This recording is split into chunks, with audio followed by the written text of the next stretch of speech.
"Good morning, Mr.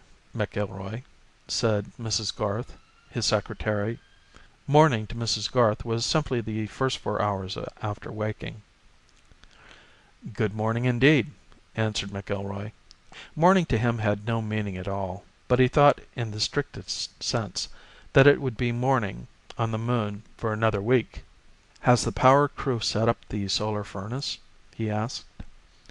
The solar furnace was a rough parabola of mirrors used to focus the sun's heat on anything that it was desirable to heat.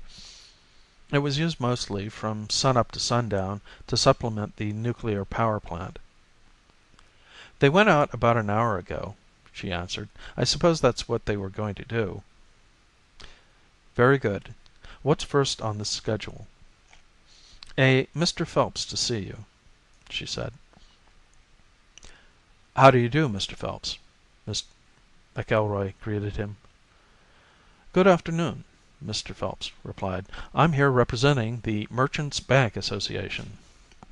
"Fine," McIlroy said. "I suppose you're here to set up a bank." "That's right. I just got in from Muroc last night, and I've been going over the assets of the Survey Credit Association all morning."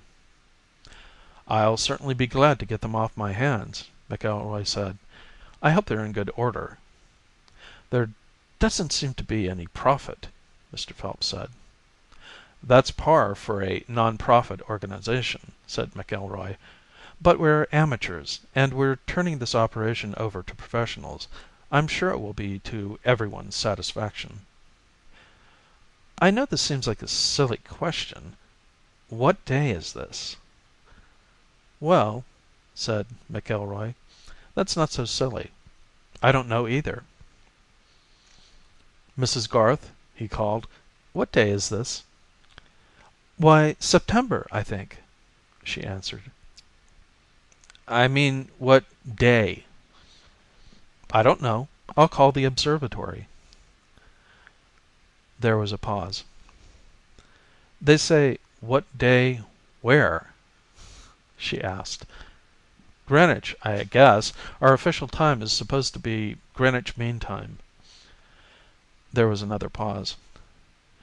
"They say it's September 4th, 1:30 a.m." "Well, there you are," laughed McIlroy. "It isn't that time doesn't mean anything here. It just doesn't mean the same thing." Mr. Phelps joined the laughter. "Ha! Bankers' hours don't mean much at any rate," he said. The power crew was having trouble with the solar furnace. 3 of the 9 banks of mirrors would not respond to the electric controls, and one bank moved so jerkily that it could not be focused, and it threatened to tear several of the mirrors loose. "What happened here?" Spotty Cade, one of the electrical technicians, asked his foreman, Kowalczyk, over the intercommunications radio. "I've got about 100 pinholes in the cables out here. It's no wonder they don't work." "Meteor shower," Kowalczyk answered, "and that's not half of it. Walker says he's got a half-dozen mirrors cracked or pitted, and Hoffman, on bank 3, wants you to replace a servo motor. He says the bearing was hit." "When did it happen?" Cade wanted to know. "Must have been last night, at least 2 or 3 days ago. All of 'em too small for radar to pick up, and not enough for seismo to get a rumble." "Sounds pretty bad." "Could have been worse," said Kowalczyk. "How's that?" "Wasn't anybody out in it." "Hey, Chuck," another technician, Lehman, broke in. "You could maybe get hurt that way." "I doubt it," Kowalczyk answered. "Most of these were pinhead size, and they wouldn't go through a suit." "It would take a pretty big one to damage a servo bearing," Cade commented. "That could hurt," Kowalczyk admitted, "but there was only one of them." "You mean only one hit our gear?" Lehman said. "How many missed?" Nobody answered. They could all see the Moon under their feet. Small craters overlapped and touched each other. There was, except in the places that men had obscured them with footprints, not a square foot that didn't contain a crater at least 10 inches across. There was not a square inch without its half-inch crater. Nearly all of these had been made millions of years ago, but here and there the rim of a crater covered part of a footprint, clear evidence that it was a recent one. After the sun rose, Evans returned to the lava cave that he had been exploring when the meteor hit. Inside, he lifted his filter visor and found that the light reflected from the small ray that peered into the cave door lighted the cave adequately. He tapped loose some white crystals on the cave wall with his geologist's hammer and put them into a collector's bag. "A few mineral specimens would give us something to think about, man. These crystals," he said, "look a little like zeolites. But that can't be. Zeolites need water to form, and there's no water on the moon." He chipped a number of other crystals loose and put them in bags. One of them he found in a dark crevice had a hexagonal shape that puzzled him. One at a time, back in the tractor, he took the crystals out of the bags and analyzed them as well as he could without using a flame which would waste oxygen. The ones that looked like zeolites were zeolites, all right, or something very much like it. One of the crystals that he thought was quartz turned out to be calcite, and one of the ones that he was sure could be nothing but calcite was actually potassium nitrate. "Well now," he said, "it's probably the largest natural crystal of potassium nitrate that anyone has ever seen. Man, it's a full inch across." All of these needed water to form, and their existence on the moon puzzled him for a while.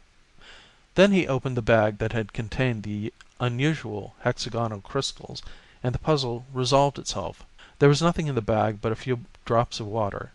What he had taken to be a type of rock was ice, frozen in a niche that had never been warmed by the sun. The sun rose to the meridian slowly.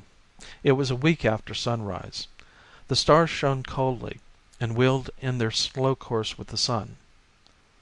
Only Earth remained in the same spot in the black sky.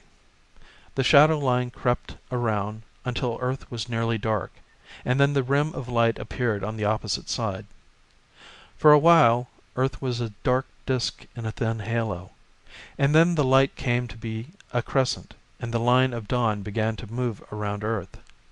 The continents drifted across the dark disk and into the crescent.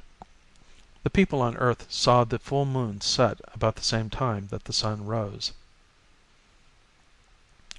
Nickel Jones was the captain of a supply rocket. He made trips from and to the moon about once a month, carrying supplies in and metal and ores out. At this time he was visiting with his old friend McIlroy. "I swear, Mac," said Jones, "another season like this, and I'm going back to mining." "I thought you were doing pretty well," said McIlroy, as he poured 2 drinks from a bottle of scotch that Jones had brought him. "Oh, the money I like, but I will say that I'd have more if I didn't have to fight the union and the Lunar Trade Commission." McIlroy had heard all of this before. "How's that?" he asked politely. "You may think it's myself running the ship," Jones started on his tirade, "but it's not. The union it is that says who I can hire. The union it is that says how much I must pay and how large a crew I need. And then the commission." The word seemed to give Jones an unpleasant taste in his mouth, which he hurriedly rinsed with a sip of scotch.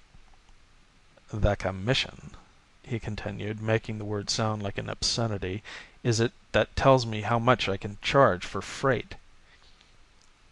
McIlroy noticed that his friend's glass was empty, and he quietly filled it again. "And then," continued Jones, "if I buy a cargo up here, the commission it is that says what I'll sell it for. If I had my way I'd charge only 50 cents a pound for freight instead of the $1.40 that the commission insists on. That's from here to Earth, of course. There's no profit I could make by cutting rates the other way." "Why not?" asked McIlroy. He knew the answer, but he liked to listen to the slightly Welsh voice of Jones. "Near cost it is now at $1.40. But what sense is there in charging the same rate to go either way when it takes about a seventh of the fuel to get from here to